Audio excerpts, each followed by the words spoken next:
क्योंकि हमारे पवित्र संविधान को 75 वर्ष पूरे हुए और जब 75 वर्ष पूरे हुए देश के यशस्वी प्रधानमंत्री नरेंद्र मोदी जी ने कहा हमें संविधान गौरव दिवस के दिन में इस वर्ष को मनाना चाहिए। ये बाबा साहेब को समर्पित वर्ष होगा। उन्होंने जो कार्य किए हैं उनको हमें याद करना चाहिए। आज इस संगोष्ठी में, आज इस सम्मान समारोह में हमारे बीच में इस क्षेत्र के पूर्व विधायक, पूर्व मंत्री सुभाष सुधा जी, जिला के हमारे अध्यक्ष तेजेंद्र गोल्डी जी, नगर परिषद थानेसर की चेयरपर्सन श्रीमती माधवी राणा जी, शाहबाद से हमारे जो चुनाव लड़े सुभाष कंसाना जी, जिला परिषद की हमारी चेयरपर्सन श्रीमती कमलजीत कौर जी,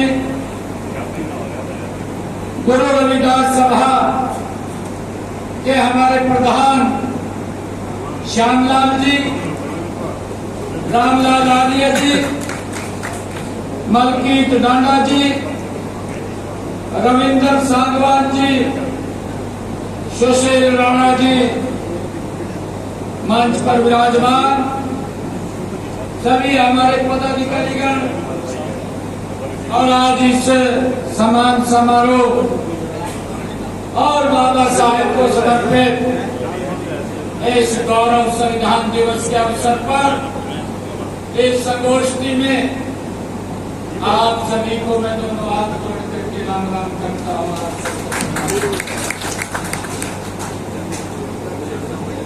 ये मेरा परम सौभाग्य है कि भारत माता के महान सपूत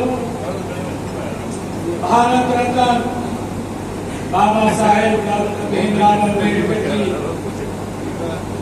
के इस उपलक्ष्य पर इस संगोष्ठी का आयोजन किया गया है। साथ ही उनके विचारों को अपने जीवन में उतारने का ये अवसर भी है। मैं इसलिए आप सबका दिल से धन्यवाद करता हूँ। हमने डॉक्टर भीमराव अम्बेडकर जी जैसे महापुरुषों के संदेश जन जन तक पहुंचाने के लिए हमने संत विचार महापुरुष विचार प्रसार समिति तो बनाई हुई है। उस योजना के माध्यम से हम महापुरुषों के विचारों को जन जन तक पहुंचाने का काम करते हैं और मुझे गर्व है अब की 14 अप्रैल को बाबा भीमराव अम्बेडकर जी के जयंती के अवसर पर देश के यशस्वी प्रधानमंत्री नरेंद्र मोदी जी हरियाणा में इस विकसित भारत को गति देने के लिए 2 स्थानों के ऊपर आए हैं। ये दिन उनको समर्पित रहा है और बड़ी परियोजनाओं इस हरियाणा प्रदेश को समर्पित की है।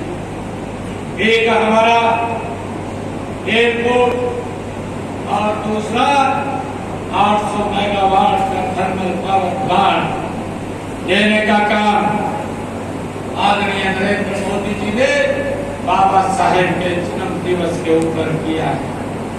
मुझे खुशी है कि डॉक्टर भीमराव अम्बेडकर जी एक महान समाज सुधारक थे। उन्होंने जाति पाति एवं छुआछूत, असमानता, अन्याय और शोषण के विरुद्ध संघर्ष किया और उनका पूरा जीवन दबे कुचले पिछड़े लोगों के हितों की लड़ाई के लिए डॉक्टर भीमराव अम्बेडकर जी का ये जीवन समर्पित रहा है।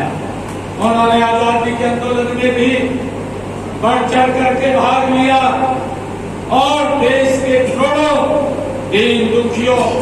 तथा पिछड़ों लोगों के जीवन के कल्याण के लिए अपना पूरा जीवन समर्पित करने का काम तो डॉक्टर भीमराव अम्बेडकर जी ने किया। बाबा साहेब उनका जन्म एक गरीब परिवार में हुआ और उन्होंने अपनी काबिलियत, अपने दृढ़ संकल्प और अपनी मेहनत, अपने साहस से ये सिद्ध कर दिया कि मनुष्य कठिन से कठिन लक्ष्य भी प्राप्त कर सकता है। ये प्रेरणा अगर हमें कहीं से मिलती है, ये डॉक्टर भीमराव अम्बेडकर जी के जीवन से हमें मिलती है। ये मेरे लिए बड़ा खुशी का दिन है। डॉक्टर भीमराव अम्बेडकर जी एक ओजस्वी वो वक्ता भी रहे हैं, वो महान कानूनविद रहे हैं और अर्थवेत्ता, भारतीय संविधान के मुख्य शिल्पी भी अगर कोई रहा है तो डॉक्टर भीमराव अम्बेडकर जी रहे हैं। उनका जीवन संघर्षों से भरा हुआ था, लेकिन उन्होंने उच्च मनोबल से जीवन की हर बाधा को पार करने का काम किया है। डॉक्टर भीमराव अम्बेडकर जी इस प्रकार का व्यक्तित्व जिसके आज जीवन के ऊपर हम ये चर्चा कर रहे हैं। डॉक्टर साहब ने दबे कुचले आवाम की आवाज बने, देश के प्रति उनके महान सेवाओं के दृष्टिगत डॉक्टर भीमराव अम्बेडकर जी को भारत रत्न की उपाधि से उनको नवाजा गया है। ये हमारे लिए बड़ी खुशी की बात है। उनका संपूर्ण जीवन हम सब के लिए आदर्श रहा है। उस महान पुरुष के लिए अपने लिए कष्ट और दुख को स्वीकार कर शेष लोगों को सुख व आनंद देने का काम भीमराव अम्बेडकर जी ने किया है। उनके जीवन से हमें ये सीखने को मिलता है। ऐसा व्यक्तित्व अपने आप दुख सहन करने के बावजूद दूसरे लोगों के लिए गरीब, पिछड़े, अति पिछड़े ऐसे लोगों का जीवन सुखमय हो, उनका पूरा जीवन लगा है। मैं हमारे ऐसे महान व्यक्तित्व को याद कर रहे हैं। मुझे ये भी खुशी है कि डॉक्टर भीमराव अम्बेडकर जी ने हमें समझाया कि हर मानव एक समान है। उन्होंने कहा, उन्होंने किसी प्रकार के भेदभाव व्यवहार का चलन मान लिया, वह नैतिक अनैतिक उन्होंने ये कहा है। और डॉक्टर भीमराव अम्बेडकर जी समाज के पिछड़ेपन व असमानता को दूर करने का जो सबसे उन्होंने कारगर उपाय वो बताया है, वो शिक्षा को बताया है। डॉक्टर साहब ने कहा कि शिक्षा उस सेब का पुत्र है जो जितना पिएगा उतना दहाड़ेगा। उन्होंने ये भी कहा, शिक्षित बनो, संगठित रहो और आगे बढ़ो। डॉक्टर भीमराव अम्बेडकर जी की ये वाणी थी। बाबा साहेब की आवाज जन जन तक पहुंचाने के लिए लंबे समय से प्रयास करना पड़ा कि आत्म सम्मान, समान अधिकार और सामाजिक न्याय केवल मांगने से नहीं मिल जाते, उन्हें प्राप्त करने के लिए पहले स्वयं को इस योग्य बनाना पड़ता है और फिर इसके लिए शिक्षित होना सबसे पहली शर्त है। ये बाबा साहेब ने कहा है। बाबा साहेब वंचित वर्गों की ही नहीं, महिलाओं की स्थिति में भी सुधार के पक्ष में रहे हैं।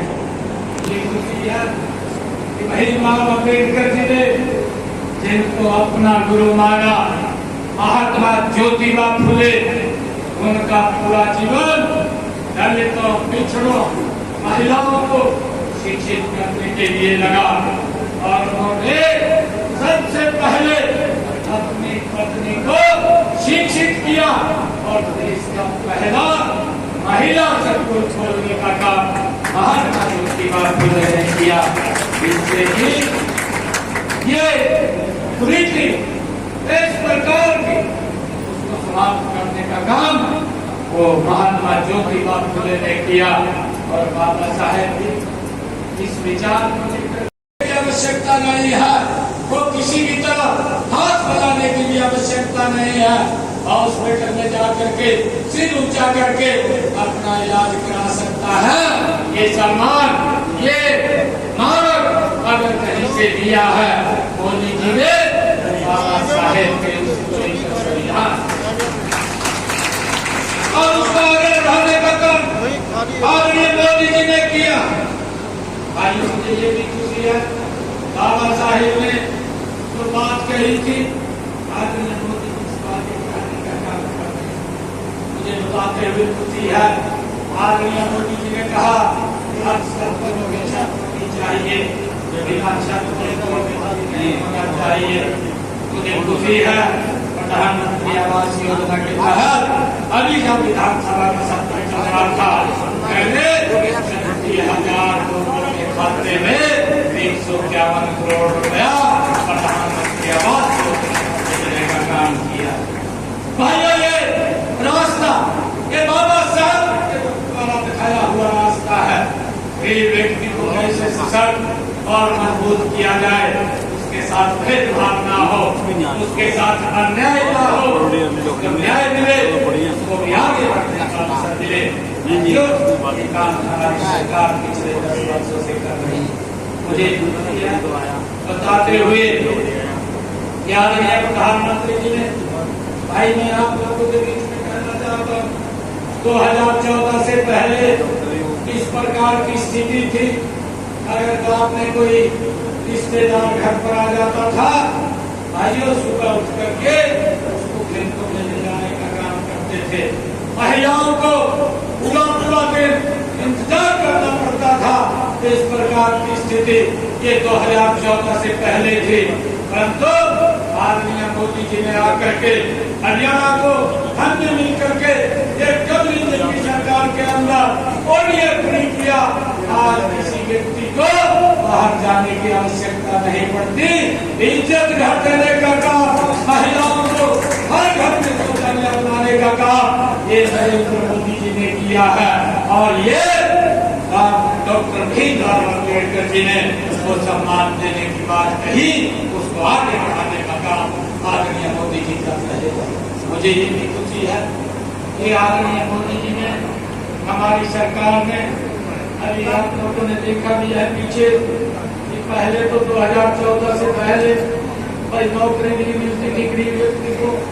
गरीब व्यक्ति वोट पाने के लिए होता था कि वोट दे दो, और नौकरी के लिए रिश्वत लेना पड़ता था। कहीं और से बढ़ करके आ जाती थी, कहीं शॉर्टकट रास्ते से आ जाती थी, कहीं तो इस प्रकार की स्थिति थी कि नौकरियां भी आइए रिश्तों के आधार पर मिलती थी। बेटा बढ़ाता था, बापू फाड़ देता था, बाकी बढ़ाता था, बेटा फाड़ हो जाता था। पैसे से नौकरी मिलती, नौकरियां मिलती थी, परंतु भाइयों गरीब व्यक्ति को नौकरी नहीं मिलती थी। ये बाबा साहेब का अपमान था।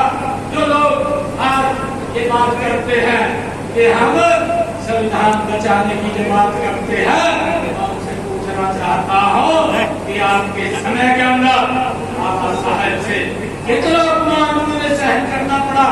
जीते जी बाबा साहेब का अपमान किया, मरणोपरांत भी कसर नहीं छोड़ रहे, बाबा साहब का अपमान करने में लगे हुए हैं।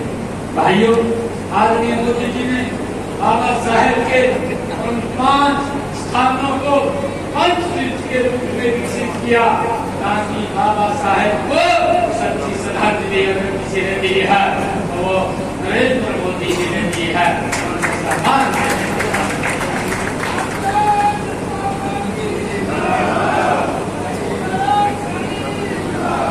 भाइयों, मैं बात कर रहा था, मैं नौकरी की बात कर रहा था, गरीब व्यक्ति को नौकरी नहीं मिलती थी। आदरणीय मोदी जी के नेतृत्व में ये डबल इंजन की सरकार में जो संविधान बचाने की बात कर रहे हैं, ये देश नरेंद्र मोदी जी के नेतृत्व में संविधान के अनुरूप चल रहा है। बाबा साहेब के दिखाए हुए मार्ग